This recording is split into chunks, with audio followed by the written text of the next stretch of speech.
দেশের সবচেয়ে বড় সমস্যা কি? কোনো তালিকা না দিয়ে সম্প্রতি একটি জরিপে এমন প্রশ্ন করা হয়েছিল। জবাবে ৫৯.৫% উত্তরদাতা বিদ্যুৎ ও জ্বালানির সমস্যা চিহ্নিত করেছেন। ডপলার ওপিনিয়ন রিসার্চ নামের একটি প্রতিষ্ঠানের অ্যাপ্রুভাল রেটিং সার্ভে ২০২৬ শীর্ষক জরিপে এই চিত্র উঠে এসেছে। বিপরীতে আবার প্রধানমন্ত্রী তারেক রহমান কতটা ভালোভাবে তার দায়িত্ব পালন করছেন সেই উত্তরে ৬৬.৩০% প্রধানমন্ত্রীর প্রতি এবং ৫৪% সরকারের প্রতি সন্তুষ্টি প্রকাশ করেছেন। এই জরিপে অংশ নিয়ে প্রধানমন্ত্রীর কাজে সন্তুষ্টি প্রকাশ করতে দেখা গেছে কার্যক্রম নিষিদ্ধ আওয়ামী লীগ সহ জামায়াত ইসলামী ও এনসিপির সমর্থকদের। এরপরেও সরকার পরিচালনায় বিএনপি ব্যর্থ অভিযোগ করে জ্বালানি ও সার সংকট নিরসন সহ ৬ দফা দাবিতে আগামী ৫ September Dhaka Chattogram long march করতে যাচ্ছে ১১ দলীয় ঐক্য। এমত অবস্থায় বাংলাদেশ অত্যন্ত কঠিন সময় পার করছে বলে মনে করছেন সরকারের মন্ত্রীরা। তাদের মতে বিগত ১৭ বছর সমালোচনা শোনার মানসিকতা পতিত সরকারের না থাকলেও বর্তমান সরকারের সেই মনোভাবের কোনো ঘাটতি নেই। সেই সুযোগে শুধু বিরোধিতার জন্য বিরোধিতা না করার আহ্বান সরকারি দলের। জরিপে সরকারের প্রতি সন্তুষ্টি অথচ রাজপথে বিরোধীদের উল্টো অবস্থান কেন? কেন অভ্যুত্থানের ২ বছরে এসে এখনো ৭১ ও ২৪-এর তুলনা হচ্ছে?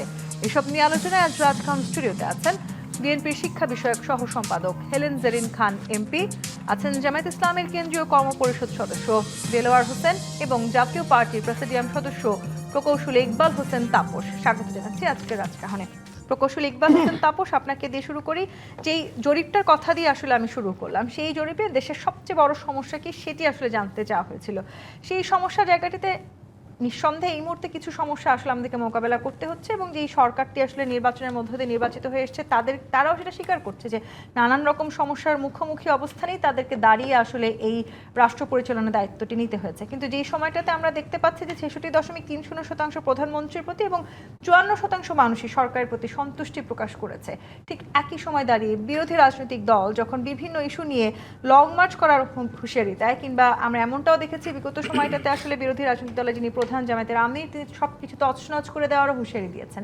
মানে এটি আসলে এক ধরনের বিপরীতমুখী বিরোধিতা কিনা? ধন্যবাদ আপনাকে, ধন্যবাদ জেরিন আপা এবং দেলোয়ার ভাই এবং যারা দেখছেন সবাইকে আমার আন্তরিক শুভেচ্ছা। দেখেন, জরিপ বিগত সময়েও অনেক জরিপ আমরা দেখেছি। জরিপের উপরে যে আপনি খুব বেশি আস্থা নিয়ে সেটা কি একটা মানে জনগণের পারসেপশন হিসাবে আপনি তুলে ধরবেন এমনটাও সবসময় সঠিক নয়। এখানে দেশের এখন বর্তমানে অনেক নানামুখী সমস্যা আছে, তার ভিতরে গ্যাস, জ্বালানি, দ্রব্যমূল্যের ঊর্ধ্বগতি, এসব অনেক সমস্যার মধ্যে যে জরিপের কথা আপনি বলেছেন, আমি একটা জরিপের কথা একটু উল্লেখ করতে চাই। আমরা আওয়ামী লীগ সরকারের আমলে দেখেছি আপনার ২০১৫ সালে ৬৬% মানুষ শেখ হাসিনাকে সমর্থন করেছিল এবং এরপরে যদি আসেন আপনি ২০১৭-তে ৭৫% মানুষ, হ্যাঁ আমরা ছিলাম, আমরা তো জনগণের বাইরে না, ৭৫% সমর্থন করেছিল। ১৮-তে ৬২%, ২০১৯-এ এসে 76% এবং ২০২৩-এ এসে একটু কমে গিয়েছে। কিন্তু এখানে এই জরিপ দিয়ে এটাই প্রমাণিত হয় না যে সরকার খুব ভালো করছে বা শেখ হাসিনা খুব ভালো করছে। তবে আমি মনে করি এই জরিপকে যদি মূল্যায়ন আমাকে করতে দেওয়া হয়, তাহলে আমি মনে করি যে বর্তমান প্রাইম মিনিস্টার সে তার নিজের যে কর্মকাণ্ড, সে কর্মকাণ্ডে উনি সাধারণ জনগণের সাধুবাদ পাচ্ছেন, এটা আমার বিশ্বাস এবং আমার কাছেও মনে হচ্ছে উনি ভালো করছেন। কিন্তু ওনার পর্ষদ এবং সমগ্র বিএনপির যে নেতাকর্মী, এমপি এবং মন্ত্রী আছে, তাদের কর্মকাণ্ডের মূল্যায়ন এবং বিরোধী দলের যারা আছেন তাদের কর্মকাণ্ডের মূল্যায়ন যদি করতে চান, তাহলে সেক্ষেত্রে আপনার এই জরিপের উপরে যে খুব বেশি আপনি আস্থা রেখে মূল্যায়ন করে যাবেন, এটা আমার কাছে মনে হয়। আবার এই ৬ মাসে আসলে একেবারে সরকারের বিপক্ষে গিয়ে রাজপথে নামার যে হুঁশিয়ারি, সেটিকেও কি আপনি মানে যথেষ্ট যৌক্তিক বলে মনে করেন? আমার মনে হয় না এখনও যথেষ্ট সময় হয়েছে সরকারের বিরুদ্ধে রাজপথে নামার জন্য। তবে বিরোধী দল যেটা করে, সাধারণত আমাদের দেশের একটা কৃষ্টি কালচার হয়ে গেছে যে সরকারের বিরোধিতা করা আর সরকারকে সহযোগিতা করা না, সরকারকে বিরোধিতা করা। তো সেক্ষেত্রে জামাত এবং বিএনপি তো আসলে ওই আমাদের আমলের মতোই মানে একে অপরের মানে সহযোগী। এখানে জামাত এবং বিএনপি দুইটা আলাদাভাবে এইরকমই। আমি তো আর নিজেকে সমালোচনার বাইরে রাখতে পারছি না। জাতীয় পার্টির সময় জাতীয় পার্টি চেষ্টা করেছে বলয় থেকে বের হওয়ার, কিন্তু পারেনি, বিভিন্ন কারণে পারেনি। কিন্তু জামাতের অবস্থানটা কিন্তু একটু আলাদা। জামাত যেভাবে বিরোধিতা করছে, সেটা কি লোক দেখানো কিনা, সংসদে একরকমের, বাহিরে আর এক রকমের, জরিপে একরকমের। সুতরাং এটাও একটু আমাদের ভাববার বিষয়। সর্বোপরি আমার কাছে মনে হয় না যে সরকারের বিরুদ্ধে এখনই মাঠে নেমে তাকে ছুঁড়ে ফেলে দেওয়া বা তাকে ক্ষমতার থেকে তাকে মানে ছুঁড়ে ফেলে দেবে, এই ধরনের পরিস্থিতি আমার মনে হয় এখনও সরকারের মধ্যে হয় না। আর 6 মাসে একটি সরকারকে আপনি কতটুকু মূল্যায়ন করবেন? একটি 6 মাসের সরকার কেবলমাত্র তারা একটা 6 মাস পার করে এখন মানে রাস্তায় এসেছেন। এখানে এখনই সরকারকে মূল্যায়ন আমি ওইভাবে করতে চাই না। তারপরেও সরকারের যে কর্মকাণ্ড আমরা দেখছি, বিশেষ করে পররাষ্ট্র নীতি যেগুলো ব্যাপারে আমরা যে পদক্ষেপগুলো এখন কিছু কিছু আমাদের জনসম্মুখে চলে আসছে, এগুলোর মধ্যে কিছুটা আমার মনে হয় সাবধানতা অবলম্বন করা। সেই সময়টা তো অন্তত সরকারকে দিতে হবে, সেই কথা কিন্তু সরকারের মন্ত্রীরা ইতিমধ্যে বলেছেন। দেলোয়ার হোসেন, আপনার কাছে আসি। মানে আপনারা আসলে যে বিরোধিতা করছেন সেটা অনেকটাই লোক দেখানো বিরোধিতা, যেটি প্রকৌশলী ইকবাল হোসেন তাপস বললেন। সেই সাথে রাজনৈতিক বিশ্লেষকদের অনেককেই এখন বলতে শোনা যায়, সত্যিকার অর্থে আসলে এখন যারা বিরোধী রাজনৈতিক দল আছে তাদের সাথে এই সরকারের এক ধরনের কুসুম বিরোধিতা আছে। মানে বিরোধিতাটা শুধুই আসলে লোক মানে মুখের বিরোধিতা, সত্যিকার অর্থে কি আপনারা বিরোধিতাটা করছেন? ধন্যবাদ আপনাকে, পাশাপাশি দুই বিজ্ঞ আলোচক আমাদের আন্তরিকভাবে শুভেচ্ছা জানাচ্ছি। আপনাদের এই টেলিভিশন সুবাদে যারা দেখছেন, আমার পক্ষ থেকে আন্তরিক শুভেচ্ছা। আসলেই জামাত ইসলামী সহ যে 11 দলীয় ঐক্য কি কি বিষয় নিয়ে আজকে মাঠে আন্দোলন করছে, এটা আগে জানা দরকার। এটা কি দলীয় কোনো ইস্যু নাকি আসলে জনগণের ইস্যু? বিরোধী দল হিসেবে বিরোধী দলের প্রথম কাজ হলো তারা সংসদে জনগণের সমস্যাগুলো তুলে ধরা, তাদের কথাগুলো সেখানে তুলে ধরা। সেটা তুলে ধরছে জাতীয় সংসদে তুলে ধরার পরে যদি সরকারি দল সেটাকে যদি গ্রহণ না করে, অথবা সরকারি দল সেগুলোকে যদি সুযোগ না দেয়, বা এটা যদি এই সংকটের সমাধান যদি না করে, তাহলে তো বিরোধী দলের রাজপথে যাওয়া ছাড়া আর উপায় নেই। রাজপথে এই জন্য আমাদের বিরোধী দলের পক্ষ থেকে বারবার বলা হয়েছিল যে আমরা সংসদে কথা বলবো, এবং পাশাপাশি সংসদে যদি আমাদের কথা না শোনা হয় বা আমাদের কথাগুলো যদি মূল্যায়ন না করা হয়, একই সাথে আমরা জনগণকে রাজপথেও একই জিনিস আমরা উপস্থাপন করব। সেই চিন্তা থেকে কিন্তু বিরোধী দল সংসদে এবং রাজপথ যখন কথা আপনারা বলছেন, সরকারের মূল্যায়নটা কি আপনারা করেছেন? হ্যাঁ, সরকার মূল্যায়ন তো করেছি। দেখেন, আজকে আমরা প্রথম যে ইস্যুটা নিয়ে রাজপথে আছি সেটি হলো গণভোটের গণরায়, যেটি সকল দলের একটা কমিটমেন্ট ছিল। হ্যাঁ, যে আমাদের গণভোটের গণরায় বাস্তবায়ন, এবং এই কমিটমেন্ট দিয়ে কিন্তু নির্বাচনে সকল রাজনৈতিক দলগুলো গিয়েছিল। কিন্তু নির্বাচনে বিজয়ী হওয়ার পরে রাষ্ট্র ক্ষমতায় যাওয়ার পরে বিএনপি বেমালুম কিন্তু গণভোটের গণরায় ভুলে গেছেন। সাংবিধানিক মানে সবসময় সংবিধানকে তুলে ধরছেন। তো আমরা বলতে চাই যে কোন সংবিধান দিয়ে আপনারা নির্বাচনে এসেছিলেন? সব কিছুই কিন্তু উইলস অফ দ্য পিপল। যদি সংবিধানের কথা বলেন, তাহলে সংবিধান অনুযায়ী কিন্তু এই নির্বাচন হয়নি। তাহলে আপনাদের নির্বাচনও তো হয় নাই না, এই নির্বাচন তো হয়েছে হলো উইলস অফ দ্য পিপল। মানে যে জুলাই সনদের বাস্তবায়ন যে আদেশ রাষ্ট্রপতির পক্ষ থেকে তৎকালীন সময় জুলাই সনদ বাস্তবায়ন আদেশ যেটি, সেই জুলাই সনদ আদেশের ভিত্তিতেই গণভোট হয়েছে, সেই জুলাই সনদ আদেশের ভিত্তিতে নির্বাচন হয়েছে, সেই জুলাই সনদ ভিত্তিতে পরবর্তী সময়ে সংসদ সদস্যদের শপথ হয়েছে, এবং বিরোধী দল সংবিধান সংস্কার পরিষদের শপথ নিয়েছে, সরকারি দল সেটি নেয়নি। তো এইখানে এখন মানে সেই জুলাই সনদ বাস্তবায়ন আদেশ অনুযায়ী আপনারা নির্বাচন মেনে নিলেন, কিন্তু একই ঘটনা হলো জুলাই সনদ বাস্তবায়ন আদেশ হলো গণভোট আপনারা মানছেন না। এইখানে তো একটা বড় জটিলতা তৈরি করে ফেলেছে, যে যেখানে 70% মানুষ গণভোটের পক্ষে রায় দিয়েছে, সেই 70% মানুষকে উপেক্ষা করে নিজেদের মতো করে রাষ্ট্র চালানো আজকে সরকার সেটি করছে। অক্ষরে অক্ষরে জুলাই সনদ পালন করবে বলে বারবার বলছে। এখন তো 6 মাস হয়ে গেছে, কি পালন করেছে বলুক? একটা দেখাইতে পারবে ওটা যে 6 মাসে আমরা জুলাই সনদ এই জিনিসটা বাস্তবায়ন করছি? উচ্চ কক্ষ ঝুলে আছে, রাষ্ট্রপতি এবং প্রধানমন্ত্রীর যে ক্ষমতার ভারসাম্য সেটি, এই যে 70 অনুচ্ছেদ, যে অনুচ্ছেদ অনুযায়ী আজকে রাষ্ট্রপতি নির্বাচন হলো, সেটাও তো জুলাই সনদে ছিল, যে জুলাই সনদে রাষ্ট্রপতি নির্বাচনের যে পদ্ধতি ছিল সেই পদ্ধতি হয়নি, সেই পুরাতন পদ্ধতি অনুযায়ী রাষ্ট্রপতি নির্বাচন হয়েছে। এরপরে দেখেন জুলাই গণহত্যার বিচার, যেটা হলো আমরা অন্তর্বর্তীকালীন সরকারের সময় কিছুটা এটার গতি পেলেও এই সরকারের সময় এসে কিন্তু এই গণহত্যার বিচারটা কিন্তু কি হয়েছে, গতিহীন হয়ে গেছে। অনেক ক্ষেত্রে আমরা দেখছি অনেকে জামিনও পেয়ে যাচ্ছে, এবং যে রায়গুলো হচ্ছে রায়গুলো নিয়েও কিন্তু শহীদ ফ্যামিলিগুলো সন্তুষ্ট হচ্ছে না, জুলাই যোদ্ধারা কিন্তু সন্তুষ্ট হচ্ছে না। এরপরে দেখেন বর্তমান সময়ে যে সবচেয়ে বড় যে সংকটটা, বিদ্যুৎ, জ্বালানি তেল, গ্যাস এবং সার সংকটটা, এটা জনগণের ইস্যু। এইটার কিন্তু বিরোধী দলের পক্ষ থেকে সংসদে বারবার এই সংকট সমাধানের জন্য প্রস্তাবনা দেওয়া হয়েছে। বিরোধী দল নেতার পক্ষ থেকে কিন্তু যখন জ্বালানি তেলের সংকট চরম আকার ধারণ করেছিল, দেশব্যাপী একটা বড় ধরনের একটা বিক্ষুব্ধ অবস্থা তৈরি হয়েছিল, তখন বিরোধী দলের নেতার পক্ষ থেকে কিন্তু একটা প্রস্তাবনা গিয়েছিল যে আমরা একটা সর্বদলীয় একটা কমিটি গঠন করি। সেই কমিটি কিন্তু সেই সময় বিরোধী দলের নেতার প্রস্তাবনায় কিন্তু সেই কমিটির গঠন করে, এবং সেই প্রস্তাবনার পরে সেই কমিটি গঠনের পরে অল্প সময়ের ভিতরে কিন্তু সেই সমস্যার কিছুটা হলো সমাধান হয়েছিল। কিন্তু আজকে বিদ্যুতের যে সমস্যা, গ্যাসের যে সমস্যা, বিদ্যুৎ গ্যাসের কারণে আজকে কারখানা প্রায় হলো 99টা মানে শিল্প প্রতিষ্ঠান আজকে বন্ধ হয়ে গেছে। 7টা সার কারখানার মধ্যে প্রায় 6টা সার কারখানা বন্ধ হয়ে গেছে। প্রায় হলো 62,000 মানুষ আজকে বেকার হয়ে পড়েছে। অথচ বিএনপির প্রথম 180 মাসের মধ্যে তাদের কমিটমেন্ট ছিল প্রায় হলো 1 কোটি মানুষের তারা কর্মসংস্থান ব্যবস্থা করবে। কিন্তু এই সরকার এই 6 মাসের মধ্যে আমরা দেখলাম কি কর্মসংস্থানের পরিবর্তে প্রায় 62,000 মানুষের বেকার হয়ে গেল। তার মানে তারা তাদের কমিটমেন্ট যেটি আসলে জানতে বলার চেষ্টা করছে যে এই সরকার এই 6 মাসে পুরোপুরিভাবে ব্যর্থ হয়েছে, মানে এটি বিরোধী দলের মূল্যায়ন আপনাদের প্রতি, এবং সরকারই বিরোধী দলকে রাজপথে ঠেলে দিচ্ছে, এই অভিযোগও করেছে জামায়াত। মানে সরকার এমন কি করলো এই 6 মাসে যে বিরোধী দল এখনই 6 মাসের মধ্যে রাজপথে নামতে বাধ্য হয়েছে?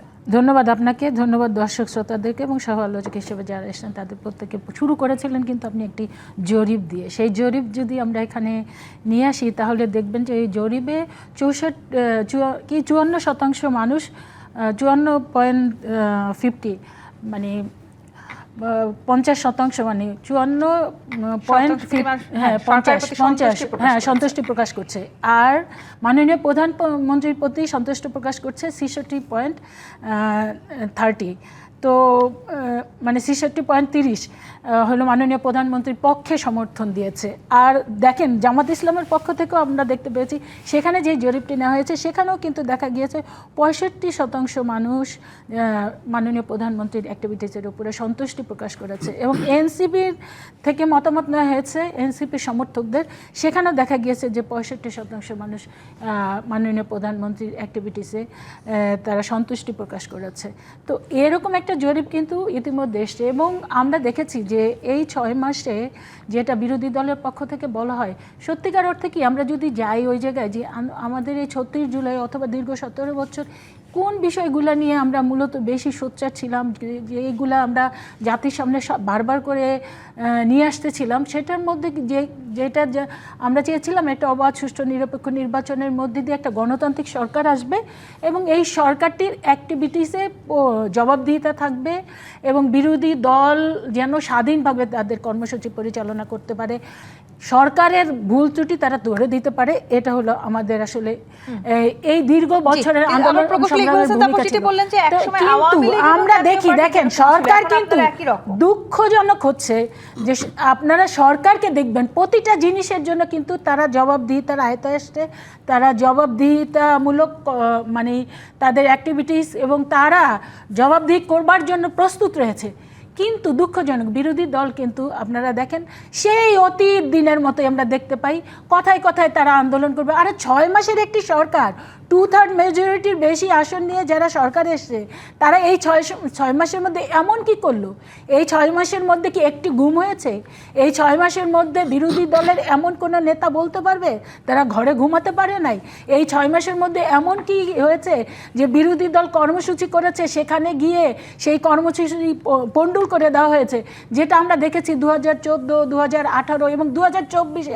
আপনি জানেন প্রায় অনেকে বলে 50 লক্ষ লোক ঢাকা শহরে সমবেত হয়েছিল। সেই সমাবেশ কিন্তু দেখা গিয়েছে কয়েক ঘন্টার মধ্যে তছনছ করে দিয়েছে। অথচ আজকে বিরোধী দলের আপনি বলেন সময় পার করছে, জি সরকারের মন্ত্রীরাই বলছেন যে বাংলাদেশ অত্যন্ত কঠিন সময় পার করছে। ডেফিনেটলি কঠিন সময়ের মধ্যে তো আপনি এটা একটা যে বিশ্ব রাজনীতির কারণে কিংবা বৈষয়িক সমস্যার কারণে আমরা দেখতে পেয়েছি যে ইরান আমেরিকার যে যুদ্ধটা হয়েছে সেটার কারণে আমাদের যে তেলের সমস্যা হয়েছে, গ্যাসের সমস্যা হয়েছে, হয়েছে সেইটার কিন্তু এফেক্টটা কিংবা সেইটার হাতছানি কিন্তু দেখা গিয়েছে যে বাংলাদেশে কিন্তু পড়েছে, যে আপনারা আসলে কারণে কোনো আমরা সমাধান দেখেছি করতে পারেন নাই, সব ক্ষেত্রে ব্যর্থ, যেটি বললেন দেলোয়ার হোসেন। এটা তো দেলোয়ার হোসেনের বক্তব্য, এইটাই তো আমার বক্তব্য যে বিরোধী দল সেই অতীতে বিরোধী দল মানে অতীত দিনে আমরা যেটা দেখেছি যে দোষারোপের যে রাজনীতিটা সেইটা কিন্তু এখন যে নতুনভাবে সরকার কিন্তু আপনি দেখেছেন যে পরিবর্তন করছে, বিরোধী দলকে আমলে নিচ্ছে, গুরুত্ব দিচ্ছে এবং মাননীয় প্রধানমন্ত্রী শপথ নেওয়ার আগে বিরোধী দলের নেতার বাসায় গিয়েছে, তার নিকটতম যে বিরোধী দল তার বাসায় গিয়েছে এবং পার্লামেন্টে দেখেছেন যে এই যে এসে বলল যে যখন তেলের সমস্যা হয়েছিল মানে জ্বালানি তেলের যে সমস্যা হয়েছিল সেই সময় পার্লামেন্টে কিন্তু দাঁড়িয়ে বিরোধী দলের নেতা যখন বক্তব্য দিয়েছেন যে আমরা সহযোগিতা করতে চাই, একটা কমিটির আহ্বান করেছেন, সাথে সাথে কিন্তু মাননীয় প্রধানমন্ত্রী সেটা অ্যাকসেপ্ট করেছেন এবং বলেছেন। আপনারা করলেন যে ওনারা রাজপথে নামতে বাধ্য হয়ে গেলেন। এটাই তো আমার প্রশ্ন যে কি এমন ঘটনা সংঘটিত হলো যে কারণে ওনারা রাজপথে আন্দোলনের হুমকি দিচ্ছে। এইটাই তো এই জাতির জন্য সবচেয়ে দুঃখজনক। সরকারি দলের ব্যাপক পরিবর্তন হয়েছে, মাননীয় প্রধানমন্ত্রী থেকে শুরু করে একদম তৃণমূল পর্যায়ের সমস্ত নেতা ব্যাপকভাবে তারা কিন্তু তাদের ভিতরে যে একটা বিরাট পরিবর্তন এসেছে, বিরোধী দলকে সহ্য করার, বিরোধী দলের অ্যাক্টিভিটিস গ্রহণ করবার, কিন্তু সেটা কিন্তু আমরা আমাদের বিরোধী দলের ভিতরে দেখছি না। আপনারা দেখেছেন যে বিরোধী দলটি এই বর্তমান মানে বিএনপি সরকার ক্ষমতায় আসার সাথে সাথেই একদিকে তারা পার্লামেন্টে কিন্তু খুবই অসাধারণ ভূমিকা পালন করছে, যেই পার্লামেন্ট থেকে তারা বের হচ্ছে তারা একটা ভয়ঙ্কর সেই আওয়ামী লীগের সেই ফ্যাসিস্টদের রূপ ধারণ করছে। এটাই হচ্ছে এই জাতির সবচেয়ে দুঃখজনক। আমি মনে করি যেমনভাবে সরকারি দল অর্থাৎ বিএনপির সাথে অ্যালায়েন্স যে দলগুলো আছে তাদের চিন্তা চেতনায় আচরণে যে পরিবর্তন এসছে আমরা প্রত্যাশা করি বিরোধী দলের মধ্যেও সেই ধরনের পরিবর্তন অভিযোগ করছে যে বিরোধী দল আসলে সংসদের ভেতরে একরকম আচরণ করছেন, সংসদ থেকে বেরিয়ে গেলে আরেকটা বিষয় আমি একটু এখানে বলতে চাই, একটা বিষয় একটু বলতে চাই। এই সময় হয়েছে একটা বিরতি নিয়ে ফিরি, জি25 ইস্পাত নিবেদিত রাজকাহন থেকে বিরতি নিয়ে ফিরছি, সাথেই থাকুন। আর একবার আমন্ত্রণ জি25 ইস্পাত নিবেদিত রাজকাহনে। দেলোয়ার হোসেন যে কথাটি হেলেন জেরিন খান বলছিলেন বিরোধী রাজনৈতিক দল সংসদে একরকম আচরণ করে, সংসদ থেকে বেরিয়ে গেলে আপনারা ফ্যাসিস্টের মতন আচরণ শুরু করেন। আসলে সবচেয়ে বড় কথা হলো এই সরকারি দলের বড় সমস্যা হলো যে তারা তাদের ব্যর্থতা স্বীকার করে না। দেখুন আজকে বিদ্যুৎ, গ্যাস এবং সার নিয়ে যে বড় সংকট, সেই সংকটটা না স্বীকার করছে না। এটার সমাধানের জন্য প্রপার উদ্যোগটা নেওয়ার কথা, সেই উদ্যোগটা নিচ্ছে না। দেখেন বিরোধী নেতার পক্ষ থেকে ইতিমধ্যেই কিন্তু এই বিদ্যুৎ এবং সার সংকট নিয়ে, গ্যাস সংকট নিয়ে সংসদের বিশেষ অধিবেশনের জন্য স্পিকার বরাবর কথা বলেছেন। তারপর ভারপ্রাপ্ত প্রেসিডেন্ট যিনি ছিলেন তার সাথেও কথা বলেছেন যে এটা যেহেতু একটা জাতীয় সংকট, এই সংকটের কারণে দেশের মানুষ মারাত্মক ভোগান্তির শিকার হচ্ছে। আপনারা এই বিষয়টা নিয়ে আমরা সবাই মিলে কথা বলার পর একটা সমাধান বের হয়ে আসবে, সেটা কিন্তু এখন পর্যন্ত সেই উদ্যোগ কিন্তু নেওয়া হয়নি। সুনির্দিষ্ট প্রস্তাবনা দেওয়া আছে, সেই প্রস্তাবনার উত্তরও কিন্তু এখন দেওয়া হয়নি। আর বিগত সময় যে 10 সদস্য বিশিষ্ট যেটা বিরোধী দলের নেতার প্রস্তাবনা যে 10 সদস্য একটা কমিটি গঠন করা হয়েছিল বিরোধী দল এবং সরকারি দলের মধ্যে, এই কমিটি যে সুনির্দিষ্ট করে প্রস্তাবনাগুলো দিল সেই প্রস্তাবনাগুলো কিন্তু এখন পর্যন্ত কোনো অগ্রগতি নাই। এরপরে দেখেন যে ওনারা স্বীকার করছেন না আইন শৃঙ্খলার যে চরম এখন অবনতি। দেখুন এই বিগত 6 মাসের ভিতরে ডাকাতি হয়েছে প্রায় 1169টি, খুন হয়েছে প্রায় 1789টি, ছিনতাই হয়েছে বলে 405টির মতো, নারী শিশু নির্যাতন হয়েছে 1126, অপহরণ হয়েছে 512, চুরি হয়েছে 6399। এভাবে যদি প্রত্যেকটা প্যারামিটার ধরি তাহলে 2025 সালের চাইতে 2026 সালে চাঁদাবাজির অভিযোগ আছে প্রত্যেকটা প্যারামিটারে, কিন্তু 2025 সালের চাইতে 26 সালে এই প্যারামিটারগুলো অনেক বেড়েছে। শুধু তাই নয়, দেখেন বিএনপি সরকারের এই 80 দিনে 7 জন বিচার বহির্ভূত হত্যাকাণ্ডের শিকার হয়েছে, যেটা এই সময় প্রত্যাশিত ছিল না, এবং সবগুলোই ঘটেছে হলো আইনশৃঙ্খলা বাহিনীর হাতে। এরপরে দেখেন কোথায় নামগুলো একটু বলেন তো, নাম বলেন। হুমায়ুন মারমা 20 ফেব্রুয়ারি 2026 বান্দরবনে সেনাবাহিনী দেওয়া হয়েছে। আব্দুল হামিদ 4 মার্চ 2026 নওগাঁতে হয়েছে পুলিশের দ্বারা। এই যে 2026 এর ঘটনা, তথ্যগুলো আসলে আপনারা মানে এআই থেকে ওনাদের একটা দেয় আর ওনারা এটা এগুলো প্রত্যেকটাই হলো, একটা যদি হতো তাহলে আপনারা তুলকালাম করতেন। আপনারা একটা প্রত্যেকটা দেখেন কি এটা ভুয়া, আমি যে তথ্য দিয়েছি এই তথ্য যদি ভুয়া চ্যালেঞ্জ করেন। হামিদুর রহমান আজাদ সবচেয়ে ইম্পর্টেন্ট, আপনাদের যে 3-4 জন আছে তার আজকে যান আপনি প্রত্যেকটা ইস্যু আছে, শেখ কি বলছে আমি তথ্য দিলাম 522 জন নাকি এই 6 মাসে গুম হয়েছে। আমি তথ্য দিয়ে দিলাম। এই তথ্যটা যদি মিথ্যা হয় সেটা আপা আমার আবার সেটা চেঞ্জ করুক, সেটা আমি তো মানে 522 জন কোথায়? এরপরে দেখেন নির্লজ্জ দলীয়করণ যেটা। আচ্ছা দেখেন এই সরকার ক্ষমতায় আসার আগে বলেছিল সবার আগে বাংলাদেশ, কিন্তু আমরা প্রতিটা ক্ষেত্রে দেখছি সবার আগে বাংলাদেশ, সবার আগে হলো বিএনপি। দেখেন রুহুল কবির রিজভী বলেছিলেন প্রশাসনের মধ্যে দলীয়করণ করা বা আওয়ামী লীগ ফেসিবাদের লক্ষণ, প্রশাসনের মধ্যে দলীয়করণ করাটা আওয়ামী লীগ ফেসিবাদের লক্ষণ। এটা কে বলে? রুহুল কবির রিজভী সরকার ক্ষমতায় আসার আগ মুহূর্তে দিন অন্তর্বর্তীকালীন সরকারে এই বক্তব্য দিয়েছিলেন। কিন্তু ক্ষমতায় আসার সাথে সাথেই আপনি দেখবেন প্রশাসন সহ সর্ব সেক্টরে দলীয় লোকদেরকে তারা একটা সময় কিন্তু জামায়াতের সবাই ছিল পুরো প্রশাসন। কোথায় ছিল সেই রেকর্ড বলুন না, সেই কোথায় কোথায় জামাত ইসলামীর লোকজন ছিল সেটা বলুক, আমরা দেখবো যে কোথায় ছিল জামাত ইসলাম। এরপরে দেখেন 6টা সিটি কর্পোরেশনের মধ্যে 6টা সিটি কর্পোরেশন কিন্তু দলীয় লোকে, যেটা ওনাদের 31 দফার পরিপন্থী। 31 দফায় তারা বলেছিল যে দলীয় তারা প্রশাসক নিয়োগ করবে না, কিন্তু তারা কিন্তু সিটি কর্পোরেশন যদি ক্ষমতায় থাকতেন সব প্রশাসন দেখুন কি আসলে শুধু আজকে দেখুন আমি আপনাকে এই যে কয়েকটা নাম বলছি, এখানে বিএনপির 12 জন নেতা, যেই 12 জন নেতা আজকে সরকারের গুরুত্বপূর্ণ জায়গায়, সরকারের বিভিন্ন রাষ্ট্রীয় প্রতিষ্ঠানে। আচ্ছা দেখুন ওনারাই বলছেন যে প্রশাসনের মধ্যে দলীয়করণ করা হলো আওয়ামী লীগের ফেসিবাদের লক্ষণ। তারাই কিন্তু তাদের দলীয় নেতাদেরকে রাষ্ট্রের বিভিন্ন জায়গায় কিন্তু সেক্টরে বসে, সবচেয়ে বড় একটা সেনসিটিভ জায়গা নির্বাচন কমিশন সচিবালয়, সেখানেও কিন্তু অতিরিক্ত সচিব শামসুল আলম, যিনি ওনাদের বিএনপি ইসলামী কমিটি সদস্য নুরুল খানের নেতৃত্বে বসিয়েছেন। প্রথমত ওনারা কতটা ভয়ঙ্কর, কতটা মিথ্যা, মানে এটা পার্লামেন্টের ভাষায় অসত্য তথ্য দেয়। ওনাদের জামাত ইসলামের একদম সিনিয়র যে 2-3 জন আছে তার মধ্যে অন্যতম হলো হামিদুর রহমান আজাদ। আপনি যান আজকে সমস্ত জায়গায় তার এটা একেবারে ভাইরাল। সে কি বলেছে, এই 6 মাসে নাকি 522 জনের মতো মানে গুমের শিকার হয়েছে। এটা একজন যদি হতো তাহলে কিন্তু এই মানে তুলকালাম হয়ে যেত এবং সমস্ত মিডিয়া সেটা জানতো। সেখানে 522 জন, এরকম একজন সিনিয়র নেতা এরকম একটা তথ্য দিচ্ছেন। আরেকটা বিষয় দেখেন, জামাতে ইসলাম কি করবে সেটা কিন্তু এই জাতি ইতিমধ্যেই বুঝে গিয়েছে। আপনি জামাতে ইসলামের প্রথমত একজন এমপির দ্বারা কিভাবে নারী নির্যাতিত হয় কিংবা নারী কি বলবো লাঞ্ছিত হয়, সেটা তো এই জাতি দেখলই। যে কারণে জামাত ইসলামের পক্ষ থেকে সেই এমপিকে যদিও সাময়িক তাকে বহিষ্কার করা হয়েছে দল থেকে, কিন্তু পার্লামেন্ট থেকে এখনই আনে। কিন্তু আমরা দেখলাম পটুয়াখালীতে ঠিক একই ঘটনা, আমরা দেখলাম নোয়াখালীতে ঠিক একই ঘটনা।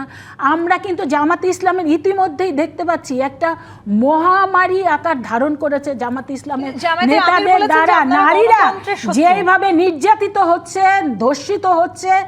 এবং সেখানে আপনি দেখেন 3য় শ্রেণীর মানে ছাত্রী, সেই ছাত্রীকে একটা বয়স্ক লোক সে নিয়ে প্রলোভন দেখিয়ে নিয়ে গিয়ে তারপরে তার দোকানের মধ্যে এরকম একটা জামাত ইসলামের একের পর এক যেই ধরনের ভয়ঙ্কর রূপ ধারণ করছে, এটা তো একটা। আরেকটা হলো জামাত ইসলামের, আপনি কি বললেন? জামাতের আমির বলেছেন যারা গণভোটের ভোট মানে না তারা গণতন্ত্র মানে না, এরা গণতন্ত্রের শত্রু। গণতন্ত্র আর যাই হোক, জামাতে ইসলাম কতটা মানে সেটা নিয়ে কিন্তু যথেষ্ট প্রশ্ন আছে। কারণ জামাতে ইসলাম আমরা অতীত দিনে দেখেছি, সেটা 71-এ দেখেছি, যেটা যে জামাতে ইসলাম কি ভয়ঙ্কর রূপ ধারণ করেছিল। এবং আমরা দেখেছি 96-এ জামাত ইসলাম আওয়ামী লীগের সাথে এক হয়ে হোসেন মোহাম্মদ এরশাদের অধীনে যেভাবে না, এটা হলো 86-এ হোসেন মোহাম্মদ এরশাদের অধীনে নির্বাচনে গিয়ে এবং এই গণতন্ত্রকে হত্যা করেছিল 2 বছরের জন্য। এবং পরবর্তীতে আমরা দেখেছি 96-এ আওয়ামী লীগের সাথে এক হয়ে তারা যেই রকমভাবে বিএনপি সরকারকে নানা রকমের তারা মানে বিপদের মুখে ফেলে দিয়েছিল। আমরা কিন্তু এবং দেখেছি 111-এর সময় কিন্তু সেই 111-এর সরকারকে জামাত ইসলামের পক্ষ থেকে নীরব থেকে যেভাবে সাপোর্ট দেওয়া হয়েছিল। এবং অন্তর্বর্তীকালীন সরকার এই 16-18 মাসে আমরা দেখেছি, উনি যে বললেন যে আমরা কোথায় দলীয়করণ করি, এই 16 অন্তর্বর্তীকালীন সরকারের এই 16-17 মাসের যে সরকারটি, এই সরকারটি ছিল মূলত জামাত এনসিপি সরকার। এবং সেই কারণে আমরা বিশ্ববিদ্যালয়গুলোতে দেখেছি যে প্রত্যেকটা প্রত্যেকটা বিশ্ববিদ্যালয়ে আমরা জামাত ইসলামের শিক্ষকদেরকে তিনি ভিসি নিয়োগ দেওয়া হয়েছিল। এরপরে প্রশাসন সম্পূর্ণভাবে কিন্তু আমরা ওই সময়টা দেখেছি জামাতে ইসলামের যারা অনুসারী ছিল তাদেরকে ডিসি বলেন, এসপি বলেন, সেই নিয়োগ ওসি নিয়ে বলেন, একটা সেই আলোচনা নিয়োগ ছিল। দেওয়া নিশ্চয়ই ইকবাল হয়েছিল। হোসেন তাপস, আপনার কাজেই কাছে আসি। দলীয়করণ যদি কারা করে থাকে সেটা আমরা এই 16 মাসে দেখেছি। জামাত ইসলাম জামাত ইসলামে অভিযোগ করছে যে করেছে। বিএনপি ফ্যাসিবাদের বিরুদ্ধে যতগুলো অধ্যাদেশ জারি হয়েছিল সবগুলো রেখে দিয়েছে। মানে আবার এই সময়টাতে দাঁড়িয়ে খোদ জামাত ইসলামী থেকে শুরু করে সব রাজনৈতিক দল অন্তত কথার একটা পরিবর্তন আশা করছিল। সেই জায়গাটিতে জামাতের সাথে যারা এই মুহূর্তে আসলে রাজনৈতিকভাবে মিত্র হিসেবে কাজ করছেন, এনসিপির নেতা বলেছেন ক্ষমতার আগে বিএনপি বলে আই হ্যাভ আ প্ল্যান, পরে বলে গিভ মি ইয়োর প্ল্যান। মানে এই যে বিরোধী রাজনৈতিক দলের কাছে তাদের মতামত জানতে চাওয়া, সেটাকেও যখন আমরা নেতিবাচক হিসেবে নিয়ে যাই, সেখানে আসলে আমরা রাজনৈতিকভাবে কতখানি এগোতে পারবো? আসলে রাজনীতিক নেতাদের তো কথার ফুলঝুরি সবসময় ছিল, এখনও আছে, যে যা মনে আসে বলে দেয়। আসল কথাটা হলো ক্ষমতা। আপনার দেখেন 18 মাস ছিল জামাত মেজরিটি গভর্নমেন্ট। উনি একটু আগে যে বলেছেন, জামাত তখন পদায়ন করে নাই, তাদের লোক এমন কোনো জায়গা ছিল না। সমস্ত ইউনিভার্সিটিগুলোতে জামাতের বিসি বসিয়ে দিয়েছেন। ইউনিভার্সিটিগুলো একচেটিয়া দখল নিয়েছে। তাদের দলীয় এবং পরিচয়টা কি আমি বলতে বলি, পারবেন তারপরে আমি একটু বলি, দলীয় তারপরে পরিচয়টা বলতে পারবেন কার- তবে কি করে? আপনি গুপ্ত বলেন। সব জামাত ইসলামের এরপরে ছবি যেটা তো হয়েছে, আছে। এখন আবার বিএনপি মেজরিটি গভর্নমেন্ট, বিএনপি তো তাদের ক্ষমতা আছে, তারা করবেই, তাদের লোকজন বসাবে, বিভিন্ন জায়গায় নিবে, এটা খুব স্বাভাবিক। এখানে একটা সরকার যখন মেজরিটি সিট নিয়ে থাকবে তখন সে তার যে কার্যক্রম পরিচালনার জন্য তো যারা লেস মেজরিটি অর্থাৎ জামাতকে তো জিজ্ঞেস করবে না, তারা তাদের মতো করবে। কিন্তু এখানে একটা জিনিস চিন্তা করা, দেশের এবং জনগণের স্বার্থে আমি মনে করি দুটি দল একত্রিত হয়ে যদি কাজ না করে তাহলে আগামী দিনের সেই ভবিষ্যৎ। জায়গাটাই তো আমার প্রশ্ন, প্রধানমন্ত্রী যখন বিরোধী রাজনৈতিক দলের কাছে প্ল্যান জানতে চায়, সেটা নিয়েও আসলে একটা সমালোচনার মতন বক্তব্য আসলো। তো মানে সুতরাং ক্ষমতার আপনি আগে যদি বলা হয় সমালোচনাই পরে বলে করেন, give শোনেন, me আপনি your যদি সমালোচনাই করেন, সমালোচনা করতেই থাকবেন এবং যুগ যুগ ধরে হয়ে আসছে, সমাধান কিছু plan। হচ্ছে না। জামায়াতে কি তাহলে আপনি শুধু সমালোচনাই করছে? জামাত না শুধু, আমি সব রাজনৈতিক দলের আমাদের একটা ক্যারেক্টারিস্টিকটা এমন হয়ে গেছে, যখন আমি বিরোধীতে থাকবো তখন আমি সমালোচনা করব, যখন আমি সরকারে থাকবো তখন সমালোচনা সহ্য করব না। এটাই ওর কথা। আপনি দেখেন এই যে আপনার আজকে যে জরিপটা করিয়েছে, কেন জরিপ করিয়েছে, কে জরিপ করিয়েছে, কি অর্থ আছে এই জরিপের? শেখ হাসিনাকে 2023 সালে বলেছিল শেখ হাসিনা 70% জনপ্রিয়তা আছে, তো আজকে তারেক জিয়া 60% জনপ্রিয়তা আছে। এদিকে কি বুঝাতে চাচ্ছে? বা জনগণের কাছে এইসব জনপ্রিয়তার তো কোনো মূল্য নাই। জনগণ এখন যে সমস্যা আছে সেটা হলো বিদ্যুতের সমস্যা, জনগণ যে সমস্যা সেটা গ্যাসের সমস্যা, জনগণ যে সমস্যা আছে সেটা হলো দ্রব্যমূল্যের ঊর্ধ্বগতির সমস্যা। আপনারা এখানে আসেন, এখানে না এসে আপনারা যদি কাদা ছিটাছিটি করেন তাহলে তো আগামী দিনের বাংলাদেশের ভবিষ্যৎ ভালো হবে না। আপনি বলতেছেন যে জুলাই সনদে এই ছিল সেই ছিল, সেখানে নোট অফ ডিসেন্ট ছিল। আমরা যদি এগুলো পর্যালোচনা করি, এখন যে সমস্যাটা হয়েছে জামাতের জন্য, আমি যদি মোটা দাগে বলি, সেটা হলো জামাত যেই স্টাইলে বাংলাদেশের গভর্নমেন্ট ফর্ম করতে চেয়েছিলেন, অর্থাৎ যেদিকে যেতে চেয়েছিলেন সেইটা এখন যেতে পারছে না মনে হচ্ছে, যে কারণে তাদের এই জায়গাটাতে সমস্যাটা ফিরবো। হয়েছে। মানে আচ্ছা, আমি জামাত- একটা জিনিস একটু বলি, যে আই হ্যাভ এ প্ল্যান এবং গিভ মি এ প্ল্যান। হ্যাঁ, তো এটা আমি তো মনে করি আই হ্যাভ এ প্ল্যানেরই একটা অংশ কথাটি হতে হাসনাত পারে। আব্দুল্লাহ বলেছেন। হ্যাঁ, হাসনাত আব্দুল্লাহ না, মাননীয় প্রধানমন্ত্রী যে বলেছিলেন তিনি লন্ডন থেকে আসার পরে যে আই হ্যাভ এ প্ল্যান, তো হাসনাত আব্দুল্লাহ যেটা বলেছেন তা এর মধ্যে দিয়ে তো আমি মনে করি ওই প্ল্যানেরই একটা অংশ। ওই প্ল্যানেই তো আপনার বিরোধী দলকে গুরুত্ব দেওয়া হবে, এটাও তো থাকতে পারে। কারণ কি, আমরা তো এরকম একটা সমাজ ব্যবস্থা, এরকম একটি রাষ্ট্রই তো কামনা করি, যে এই রাষ্ট্রে সরকারি দল বিরোধী দল যে কোনো সমস্যা যখন থাকবে তখন উভয় দল কিংবা উভয়ের অতিরিক্ত যে দলগুলো আছে সবাই সম্মিলিতভাবে এক হয়ে সেই সমস্যার সমাধান করবে। প্ল্যানের মধ্যে যেটাকে- প্ল্যান চাওয়াটাও হ্যাঁ, তো থাকতে প্ল্যানের মধ্যে পারে। প্ল্যান চাওয়া, চাওয়াটাও এটা তো তো একটা থাকতে পারে। উদারতা। এটা নিয়ে তো- অথচ এটা সেই নিয়ে তো উদারতাটা সমালোচনা নিতে করার পারে কিছু না, নেই। তারা কিন্তু সেই অতীত রাজনীতিতেই রয়ে গিয়েছে।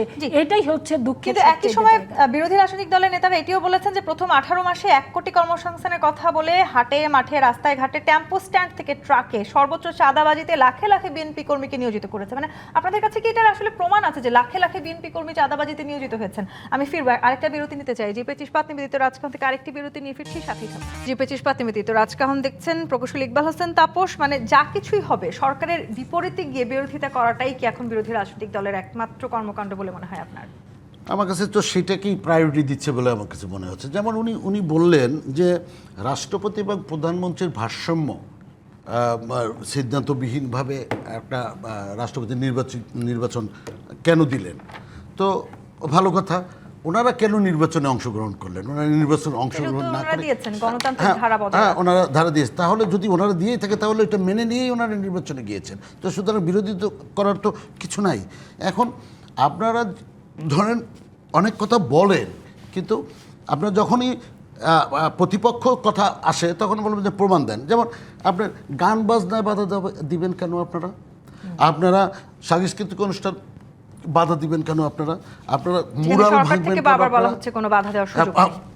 নৌকাবাইজ আবার নতুন সংস্করণ নৌকাবাইজ আপনারা বাধা দিবেন কেন? এখন যদি এই কথা বলি তখন আপনারা বলতে পারেন যে এটা তো আমরা দিই নাই, এটা কে দিচ্ছে, আপনারা প্রমাণ দেখান।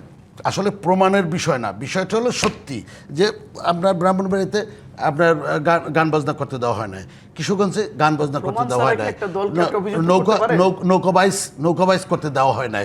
সব কিছুর শেষে হলো তৌহিদি জনতা। এই তৌহিদি জনতার পিছনের উৎস কারা? এটা তো জনগণ বুঝতে পারে। আমি এই কারণে বলছি যে জামাত ইসলামের রাজনীতিটা আর একটু পরিশোধিত হোক না, অসুবিধা কি? আপনার স্পষ্টভাবে আপনারা বলে দেন যে না, এই দেশে আমরা ক্ষমতায় আসলে কোনো গান বাজনা করতে দেবো না, সাংস্কৃতিক অনুষ্ঠান করতে দেবো না, নৌকাবাইজ করতে দেবো না, মুরাল। আবার দেখেন মুরাল আপনারা করতে দিবেন না, আবার সেই যেখানে এখন কি জুলাই যে জাদুঘর তৈরি করেছেন সেখানে মুরালে আপনারা ভরে দিয়েছেন। তো এই ধরনের দ্বিচারিতা হলে জনগণ তো হতাশ হয়। জামায়াত ইসলামী দ্বিচারিতা করছে কিনা এবং সাংস্কৃতিক কর্মকাণ্ডে আসলে যায় যত বাধা আসছে সবকিছুর পেছনে জামায়াত ইসলামী আসলে পেছন থেকে কাজ করছে কিনা, এটা সরকারের দায়িত্ব যে জামাত ইসলাম করছে কিনা। সরকারের হাতে ইনভেস্টিগেশন সকল এজেন্সিগুলো আছে, সেই এজেন্সিগুলো দিয়ে তথ্য যাচাই করে দেখাক যে এই কাজটাতে জামাত ইসলামের অমুক বাধা দিয়েছে বা অমুকের একটা প্ররোচনা আছে, তাহলে জাতি স্পষ্ট হয়ে যাবে। কথা বলতে চাই না। 2 নম্বর হলো যে এখানে আপা ধর্ষণের 2-1টা অভিযোগ আনছেন আমাদের। আসলে আমার কাছে খুব মানে হাসি লাগে আর কি। পত্রিকায় পাতা খুললে এমন কোনো দিন নাই যে বিএনপি, যুবদল, ছাত্রদল, অঙ্গ সংগঠনের নেতা কর্মীদের দ্বারা ধর্ষিত হওয়ার ঘটনা পত্রিকায় আসছে না। এটা তো অহরহ যাদের ঘটনা প্রতিনিয়ত আসতেছে তাদের মুখে তো এটা মানায় না। 2 নম্বর হলো আপা বলেছেন 96 সালের নির্বাচন। দেখুন, আমরা 96 সালের নির্বাচনে কোন প্রেক্ষাপটে বিএনপির এগেনস্টে গেলাম? 91 সালের ইলেকশনে কিন্তু আমাদের সহযোগিতা নিয়েই কিন্তু বিএনপি রাষ্ট্র ক্ষমতায় গিয়েছিল এবং সেখানে বিএনপির পক্ষ থেকে আমাদের মন্ত্রণালয় অফার দেওয়ার পরও আমরা নেইনি। আমাদের একটাই দাবি ছিল যে নির্দলীয় তত্ত্বাবধায়ক সরকার ব্যবস্থা যেন তারা বাস্তবায়ন করেন। কিন্তু ক্ষমতায় গিয়ে তারা নির্দলীয় তত্ত্বাবধায়ক ব্যবস্থা না করে নিজেদের সরকারের অধীনে একটা নির্বাচন দিল। সেই নির্বাচনটার দেওয়ার ফলে কি হলো, নিজেদের মতো কেউ অংশগ্রহণ করলো, নিজেরা একটা নির্বাচন দিয়ে নিজেরা আবার রাষ্ট্রপতি। একটা পর্যায়ে তারা কিন্তু বাধ্য হয়েছিল তত্ত্বাবধায়ক নির্দলীয় তত্ত্বাবধায়ক সরকার ব্যবস্থা প্রতিষ্ঠিত করতে। এইভাবে বিএনপি কিন্তু করেন, ওনারা শেষে বাস্তবায়ন করেন, কিন্তু এটা পানিটা ঘোলা করে আমরা বাস্তবায়ন করেন। 96 সালে তত্ত্বাবধায়ক সরকারের ক্ষেত্রে এটা করেছেন। এখনও জুলাই সনদ নিয়ে যে পানি ঘোলা করছেন, একটা সময় বিএনপি কিন্তু এই জুলাই সনদ বাস্তবায়ন করতে বাধ্য হবে, কিন্তু ইতিমধ্যে অনেক পানি ঘোলা করে তারা হয়তো বাস্তবায়ন করবে। এরপরে জামাত যে রাষ্ট্র ব্যবস্থা চেয়েছিল, জামাত যে ধরনের রাষ্ট্র ব্যবস্থা চেয়েছিল, জনগণ সেই ধরনের রাষ্ট্র ব্যবস্থা চেয়েছিল। এই জন্য জামাত এবং জনগণের চাওয়া একটা ছিল 70% মানুষ রাষ্ট্রের সংস্কার চেয়েছে, গণভোটের পক্ষে আমরা সংস্কার চেয়েছে। কিন্তু সেটাকে আবার দ্বিতীয় স্বাধীনতা বলার সুযোগ আছে কিনা? মানে স্বাধীনতা তো স্বাধীনতা তো একটি রাষ্ট্র একবারই আসলে পায় না। এখানে দ্বিতীয় স্বাধীনতা আর অমুক স্বাধীনতা বলতে কিছু নাই। এই স্বাধীনতা ফেসিবাদ মুক্ত একটি বাংলাদেশ আমরা পেয়েছি 24। আমি মনে করি আমাকে যদি আপনি বলেন, আমি কখনোই 71 এবং 24 দুইটাকে আমি কোনটা উপরে কোনটা এরম রাখবো না। আমি মনে করি দুইটাই খুব গুরুত্বপূর্ণ। 71 সালে মুক্তিযুদ্ধের মধ্য দিয়ে আমরা স্বাধীন হয়েছি আলহামদুলিল্লাহ, এবং 24-এর গণঅভ্যুত্থানের মধ্য দিয়ে আমরা ফেসিবাদ মুক্ত বাংলাদেশ। কিন্তু দুটোকে মিলানোর সুযোগ আছে না? দুইটা আলাদা তো, আমরা তো কখনো মিলাবো না। দুইটাই আলাদা বিষয়, দুইটাকে আলাদা করে আমাদের মূল্যায়ন করতে হবে। দুইটাই 5ই অগস্টকে দ্বিতীয় স্বাধীনতা বলা না না, তকমাটা কেন দেওয়া হয়? দ্বিতীয় স্বাধীনতা, এখানে আমরা দ্বিতীয় স্বাধীনতা ভাবে আমাদের একেবারে মানে দলের পক্ষ থেকে এটাকে দ্বিতীয় স্বাধীনতা হিসেবে এস্টাবলিশ করার জন্য কেউ বক্তব্য দেয়নি। আপনারা আমরা 71 এবং বলেছি- জুলাই এই দুইটাকে দাঁড়িপাল্লায় না, আমরা দেখাননি। কখনোই আমরা দাঁড়িপাল্লায় দেখাইনি। দুইটার মূল্যায়ন আলাদা, দুইটাকে আমরা ওন করি এবং দুইটার গুরুত্ব আছে আলাদা করে। মুক্তিযুদ্ধকে ওন করে জামায়াত ইসলামী? অবশ্যই, কেন মুক্তিযুদ্ধ ওন করবে না? মুক্তিযুদ্ধ অবশ্যই ওন করে জামাত ইসলামী। না, সেটা কি এরপরে হলো, দেখুন, পরাজিত হিসেবে আজকে ওন করেন নাকি না বর্তমান- বিজিত? আজকে যে সরকার আমরা দেখতে পাচ্ছি, এই সরকারটা আসলে বিএনপির একটা পুনর্বাসন কেন্দ্রে পরিণত হয়েছে। বিএনপির যারা এমপি হয়েছেন এমপি, যারা মন্ত্রী হয়েছেন মন্ত্রী, এরপরে যারা এমপি হতে পারেননি তাদেরকে রাষ্ট্রের বিভিন্ন জায়গায় বসাই দিচ্ছেন, এরপরে যাদেরকে রাষ্ট্রের কোনো গুরুত্বপূর্ণ জায়গায় কি বসাতে করা পারছেন উচিত না। ছিল? হ্যাঁ, কি করা উচিত ছিল? হ্যাঁ, জামাত ইসলামী বিএনপির যে এটা একটু 31 দফা, জানি। 31 দফা অনুযায়ী তাহলে আর কোনো কথা থাকবে না। ওনাদের বক্তব্য হলো জামাত ইসলামী এনে সবাই বসাই দিবে, আর ওনারা যা এটা তো বিপদে ফেলবে। এটা তো আমরা বলছি না, এটা তো রুহুল বর্তমান ওনাদের ভারপ্রাপ্ত মহাসচিব রুহুল কবির রিজভী তিনি নিজেই বলেছেন প্রশাসনের মধ্যে দলীয়করণ করা আওয়ামী ফেসিবাদের লক্ষণ। ওনারা নিজেরা এখন ফেসিবাদের লক্ষণের দিকে যাচ্ছেন। শুনেন, প্রথমত আপনার প্রথম বক্তব্য যেটা বিরতিতে গিয়েছিলেন, যে প্রশ্ন রেখে ওনারা কি বলেছিলেন, নির্বাচনের আগে ওনারা বলেছিলেন বিএনপির সম্পর্কে কি রকম অন্তর্বর্তীকালীন সরকার এবং বাংলাদেশে যাতে একটা অবাধ সুষ্ঠু নিরপেক্ষ নির্বাচন না হয়, গণতন্ত্র ফিরে না আসে, সেই জন্য জামাত, এনসিপি এবং অন্তর্বর্তীকালীন সরকারের একটা মানে বিশেষ অংশ অথবা বড় অংশ বলতে পারেন একাকার হয়ে কাজ করেছিল বাংলাদেশে যাতে গণতন্ত্র ফিরে না আসে। সেই কারণে আমরা দেখেছি সেই সময় কিন্তু বিএনপির বিরুদ্ধে নানা রকমের অপপ্রচার, বিএনপিকে ট্যাগ লাগানো হয়েছিল, বিএনপি একটা জাদাবাজের দল, বিএনপি একটা কিন্তু আপনারা তা প্রমাণ হয়েছে না, লাখে লাখে এই জাতি ভোট প্রমাণ দিয়েছেন। করে দিয়েছে বিএনপি হচ্ছে সেই দল, জনগণের সবচেয়ে ভালোবাসার দল। বিএনপির কোনো নেতা কর্মী চাঁদাবাজি করতে না, পারে অভিযোগ না, আছে তো, অনেক সেই কারণে চাঁদাবাজি আপনারা এগুলো তাদের সব বিরুদ্ধে ব্যবস্থাও তো ম্যাক্সিমামই অপপ্রচার। তারপরও যদি কারো বিরুদ্ধে সুনির্দিষ্ট অভিযোগ আসে, সেটা বিএনপি আমলে নেয়, সাথে সাথে সেটা কিন্তু অ্যাকশন নেয়, সেটা দলগতভাবেও নেয়। এখন তো সরকারে আছে, প্রয়োজন বোধে তাদেরকে আইনের হাতে সোপর্দ করা হয়। বাংলাদেশের মানুষ কিন্তু প্রমাণ করে দিয়েছে 2/3 মেজরিটি নিয়ে যারা এই ধরনের অপপ্রচার করেছে, বিশেষ করে জামাত ইসলাম আর এনসিপি করেছে, আমি মনে করি তাদের রিয়েলাইজেশন আজকে আসা জামাত দরকার যে দেলোয়ার হোসেন যে অপপ্রচার অভিযোগটি করলে করলেন। তার দাঁত ভাঙা জবাব এই জাতি দিয়ে কিন্তু দেয়। দেলোয়ার হোসেন আজকে সেটা যেটা বললেন যে বিএনপি আসলে পুনর্বাসন কেন্দ্রে পরিণত দেখেন, হয়েছে। মনে হয় যে ওনাদের জামাতে ইসলাম এনে যদি আমরা দিই তাহলে ভালো, দিতে কোনো সমস্যা ছিল না। সত্যিকার অর্থে আপনি জানেন দীর্ঘ 17 বছর বাংলাদেশে যেই ফ্যাসিস্ট সরকারটি ছিল, তারা যেই কাজটি করেছে, তারা একদম প্রশাসনের সমস্ত কিছু সম্পূর্ণভাবে দলীয়করণ করা হয়েছে।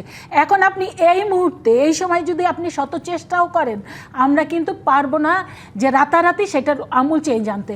এখন কি হচ্ছে, আমাদের সরকার তো সুন্দরভাবে, যদি কোথাও এই যে ধরেন কোথাও যদি ভুল ত্রুটি হয়ে যায়, সাথে সাথে কিন্তু আমাদের জবাবদিহি করতে হয় কার কাছে? জনগণের কাছে, বিরোধী দলের কাছেও আমরা প্রস্তুত আছি। এখন সেই সমস্ত জায়গাগুলোতে আপনার তাৎক্ষণিকভাবে কি ব্যবস্থা করা দরকার বলেন? আপনি ধরেন এই যে জেলা পরিষদ প্রশাসক যে নিয়োগ দেওয়া হলো, এই জায়গায় তো একটা নির্বাচন হতে হবে। সেই নির্বাচনটা হওয়ার জন্য তো একটা সময় দরকার। সেই সময় কে কাজ করবে বলেন? সেই সময়টুকু কাজ পরিচালনা করবার জন্যই কিন্তু এই নিয়োগগুলো দেওয়া হয়েছে। এইটা যদি ওনারা ধৈর্য ধরতে না পারে, ওনাদের সেই এনসিপি এবং জামাতের এই 16 থেকে 18 মাস আমরা দেখেছি না কিভাবে ওনারা নিয়োগ দিয়ে দিয়েছিল জামাত ইসলাম এবং এনসিপির লোকজন, এবং টাকার বিনিময়ে আমরা দেখেছি টাকার বিনিময়ে কিভাবে এই নিয়োগগুলো দেওয়া হয়েছে। ধন্যবাদ দেলোয়ার হোসেন, প্রকৌশলী বলতে ইকবাল হোসেন, হবে যে তাপস, বিগত ধন্যবাদ আজকে রাজকাহন অন্তর্বর্তীকালীন সময় সরকারের সময় যে 3 জন উপদেষ্টা ছিল, আজকের মতো বিদায় নিচ্ছি। জি25 নিবেদিত রাজকাহন থেকে। ফের আগামীকাল রাত 10টায় নতুন রাজকাহন নিয়ে নিবেদিত সঙ্গে।